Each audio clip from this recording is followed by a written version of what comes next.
Alright guys, we are going to review for our assessment later this week about exponents, changing forms, so from group form to exponent form, and then the solving that we talked about a couple days ago. So I'm going to do this in a little bit of a different way just because I thought it might be more fun. You need to get a piece of paper and a pencil or pen ready because you're going to review while you're watching this video. Okay, so what I'm going to do is I'm going to post a question for you to try, and then depending on what the question is, I'll give you more or less time to try to solve the problem within. Now obviously you can press pause and cheat a little bit if you need to, and I'll even let you know if I feel like you should take more time or less or whatever. Once the timer's up, I'll go over how to solve the problem and show you step by step kind of what I did and explain. So good luck and get ready, and if you need all that stuff, maybe press pause because I'm going to go right now. Here we go. Question 1. We are going to review exponents here, so we want to just simplify the exponent. And truly about 60 seconds is maybe even too long for this type of problem, but go ahead and try, and I'm going to stop talking so I'm not distracting you.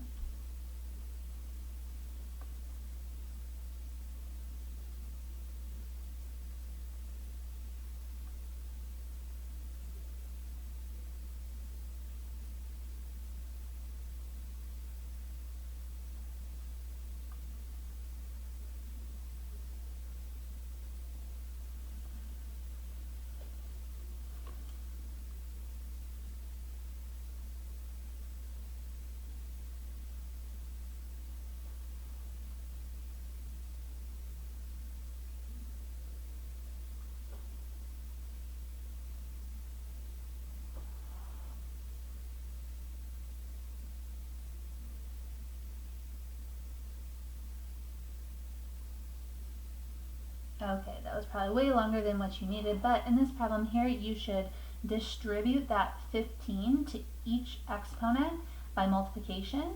So I should multiply the -4/3 times 15 and the 3/5 times 15, which the 15s are really over 1, and so I end up cross-canceling. Like 3 goes into 15 5 times, and 5 goes into 15 3 times. And then I just multiply the numerators. So you're going to be x to the -20th and y to the 9th.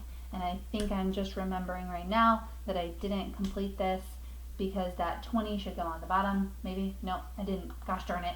Ugh. That x to the 20th should go to the bottom. It wouldn't be a review if I didn't make a mistake. So you're welcome. Hopefully this is the only one I make. Alright, let's go to the next one. Simplify the exponents in this one here. So simplify the problem. Again, this one can probably be done in a minute.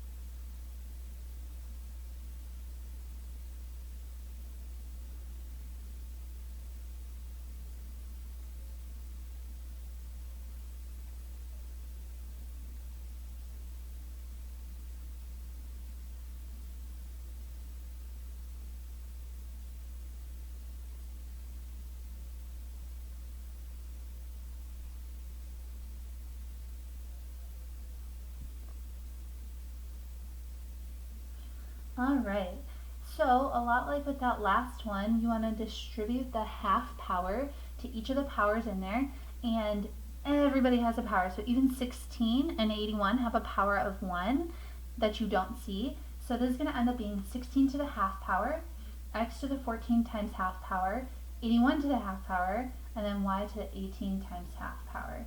So a couple of things. I'm going to take half of the 14, half of the 18, which that's easy, but what we talked about the other day is that you can simplify now because hopefully we understand that a 2 being on the denominator really means I'm like taking a square root, and I know how to take the square root of 16, it's 4, and I know how to take the square root of 81, it's 9. So this should fully simplify to 4x to the 7th, because the half of 14, and then 9y to the 9th on the bottom. Now the 4 over 9 I can't reduce anymore because they don't have anything in common, so that is your final answer right there. And you can't simplify the x and y because they are different letters. So hopefully that's good. All right, let's try another. So we're going to simplify the exponent right here. 1, 2, 3, go. You could probably do this faster than 60 seconds. You guys are so smart. I thought about playing music in the background, but I don't want my video to get taken down by YouTube, you know.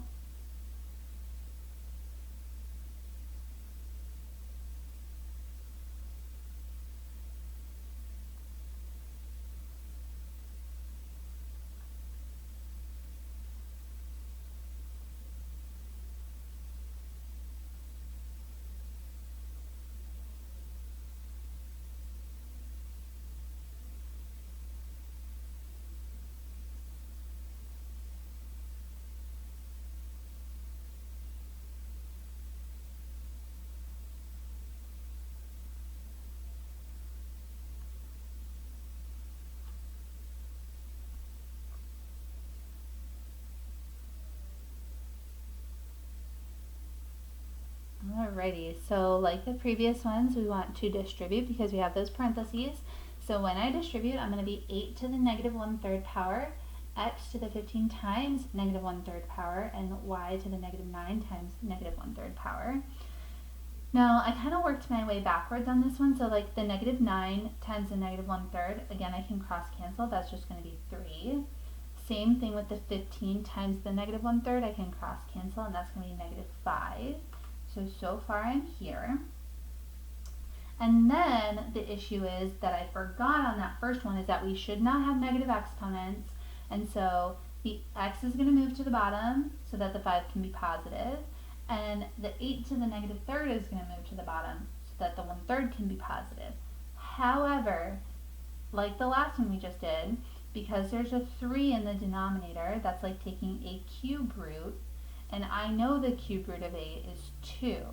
So actually a 2 is going to be on my denominator. So the y stayed put because he was positive. X to the 5th went to the bottom. And then the 8 to the negative 1/3 went to the bottom and became a 2 because it's like a cube root of 8. So hopefully that makes sense. Okay, I think we're moving on a little bit. So here we need to simplify it. And this one is a little tricky because well, I'm going to start the timer and then I'll give you some hints. So go ahead and try this one out. We do want to simplify. And seemingly it feels like we can't simplify because we talked about you can't multiply roots that aren't the same. But now we know that we can change roots to exponents. So that would be a good way to start this one.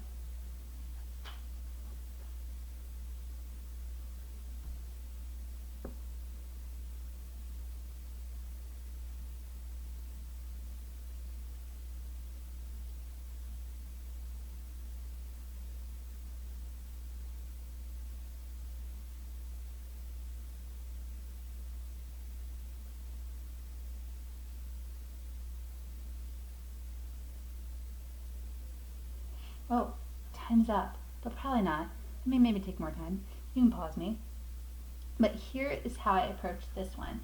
So like I gave you guys with that hint, I changed both of these to exponents. So 5 to the half and 5 to the 1/3 because the index will become the denominator. And then since the bases are the same and I'm multiplying, that means I can add the exponents. So I can add half and a third, although I can't add them right now. I need to have a common denominator. So their common denominator is going to be 6. And so I times the first one by 3 over 3 and the second one by 2 over 2 to get 3 over 6 plus 2 over 6. And then I could add them up for 5 over 6. Now, the other little wonky thing here, because like you're kind of done. However, it's sort of appropriate because I started as a root to end as a root. And so I would rewrite this in root form now, where my denominator becomes my index. So you're going to have the 6th root of 5 to the 5th. Now you could do 5 to the 5th, but that's just really big, so I just didn't because I'm lazy. Okay, let's try another. This one's going to be a quick problem. So we just want to change forms. So right now it's an exponent, we're going to change it to a root. 1, 2, 3, go. Probably take you less than 10 seconds.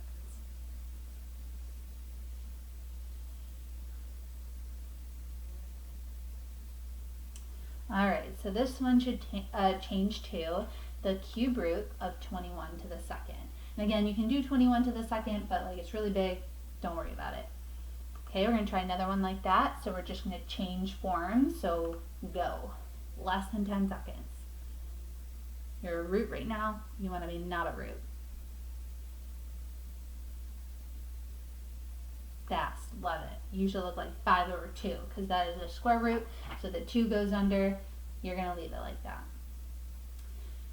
Okay, on the next one, we are going to kind of do the same thing, but we want to evaluate it. So on the last ones, we couldn't evaluate because like I didn't know the square root or the cube root.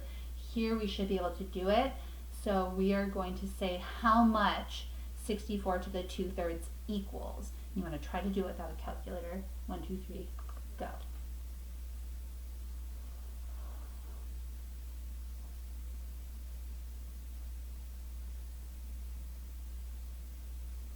Alright, so the way I approach this one is whenever I'm looking at a problem with a fractional exponent, I always like to take the root first. So it's like you're taking the cube root of 64, which the cube root of 64, because there's a 3 on the bottom, is 4, but the 2 is still there, so then 4 squared is 16.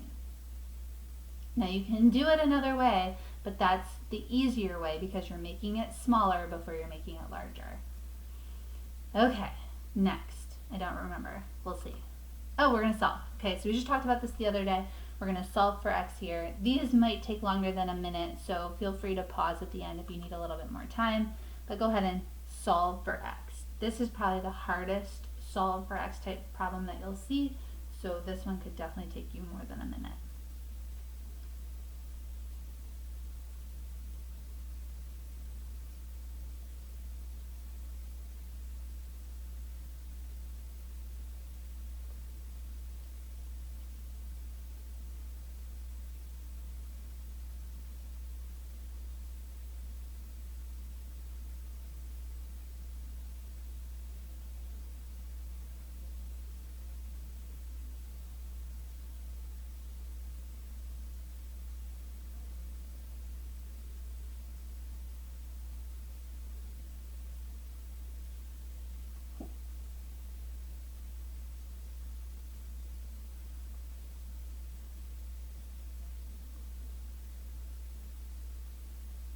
Alrighty, so again, if you guys need to pause, because this one does take a little bit of extra time, feel free to finish up. But to solve this one, you want to square both sides to get rid of that square root, because we don't want to be in square root land. And when I square something that is square rooted, that goes away, but on the other side, the x squared stays. So really the problem that I'm solving now is a quadratic, because I'm to the second power. And whenever you're trying to solve a quadratic, you always want to be equal to 0. So I subtracted the x and I subtracted the 20 over to the other side because I always like for my x squared to be positive, because then I can try to factor, my favorite thing.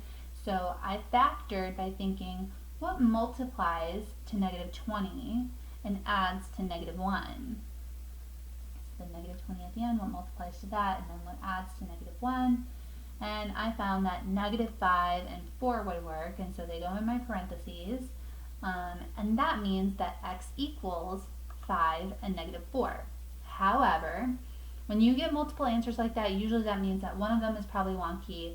Typically it's the negative 1. And in fact, if you think about plugging this back in right here, a square root can't be equal to a negative, so that negative 4 is actually not an answer. So your answer here is 5. Again, that's probably the hardest solving problem that you'll see. The other two I think that I have for you next are pretty simple. So let's try another. Solve for x.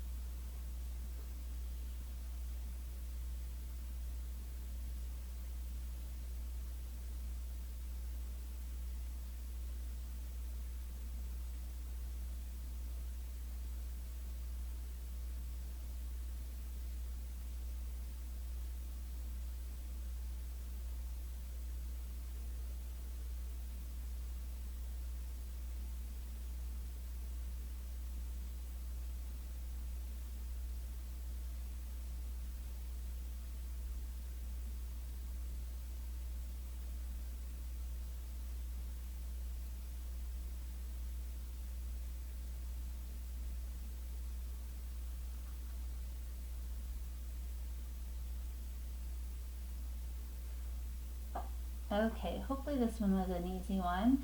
So to get rid of the cube root, because that's kind of freaky, we just cube both sides. So the cube root and cube will cancel out, and then 1 to the third power is just 1, because 1 times 1 times 1. And so then it's a super simple problem. You just add the 3 to the other side because it's not quadratic. X is 4. And if I plug it in, it also makes sense because 4 minus 3 is 1. The cube root of 1 is 1. Alrighty, I think this is the last one we have. Solve for x. So this one could take a little bit, but it shouldn't be too bad.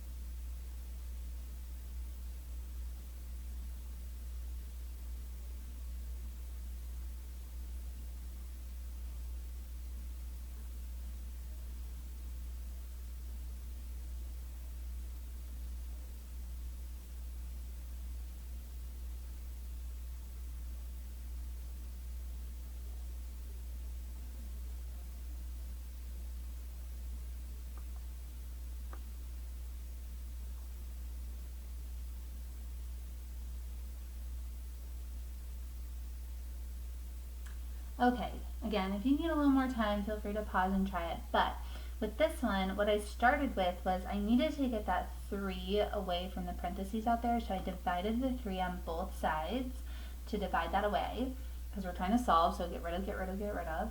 And then 48 divided by 3 is 16. So now I'm here. And then we want to get rid of our exponent, and so the way we get rid of fractional exponents is how we get rid of every fraction, which is just the reciprocal. So you're going to do to the 3/4 power on both sides. And so after that I did a little evaluating. So the 4 over 3 times the 3 over 4 on the left hand side will just be 1. And anything to the first power is just that thing. So that's super easy. But on this side I needed to figure out how much that was. And since there's a 4 in the denominator, that's like taking a 4th root. And the 4th root of 16 is 2, but the 3 is still there, so 2 to the 3rd is 8.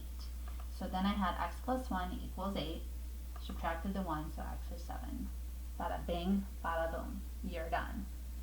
And I think that's all I have for you. I'll hit a click, but it might be a black screen. Oh yeah, it's a black screen. So good luck. Hopefully that was fine, and we can talk more before your assessment later this week. Good luck.